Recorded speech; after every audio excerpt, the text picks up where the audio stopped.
అసలు బడుగు బలహీన వర్గాల సమస్యల గురించి అసలు మీడియాలో సముచిత స్థానమే ఉండనటువంటి పరిస్థితి.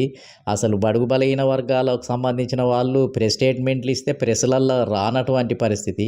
ఎప్పుడో ఒకసారి ఒక ముక్క వస్తే ఆ ముక్కను తీసుకొని పోయి మేము 100 మందికి చూపించుకునేది. ఇగో ఈనాడులో ఇగో ఇయాల నాది స్టేట్మెంట్ వచ్చింది, ఉదయంలో వచ్చింది, ఆంధ్రజ్యోతిలో వచ్చింది అని పెద్ద గర్వంగా చెప్పుకునేవాళ్ళం అన్నమాట. అంటే మాకెప్పుడో ఒకసారి గింతంత ఆడ ఏ మూలకో గింతంత ముక్క రాస్తే ఇక మా పేరు వస్తే దాన్ని మహాద్భుతంగా చెప్పుకునేవాళ్ళం. ఎస్ఎఫ్ఐలో ఉన్నప్పటి నుంచి మొదలుపెడితే ఈవెన్ బహుజన సమాజ్ పార్టీ ఉద్యమాలు జరుగుతున్నప్పుడు మేమంతా ఇంకా పత్రికల ఆఫీసుల దగ్గరికి వెళ్ళి వాళ్ళను బతిలాడేవాళ్ళం మేము. స్టేట్మెంట్లు వచ్చే విధంగా మేము అడిగేవాళ్ళం. ఈ పత్రికలు అదేవిధంగా ఈ అన్నీ కూడా ఏ రకంగా ఎవరి కొమ్ము కాసినాయి, ఎవరి పక్షాన ఉన్నాయి అనే విషయాన్ని గనక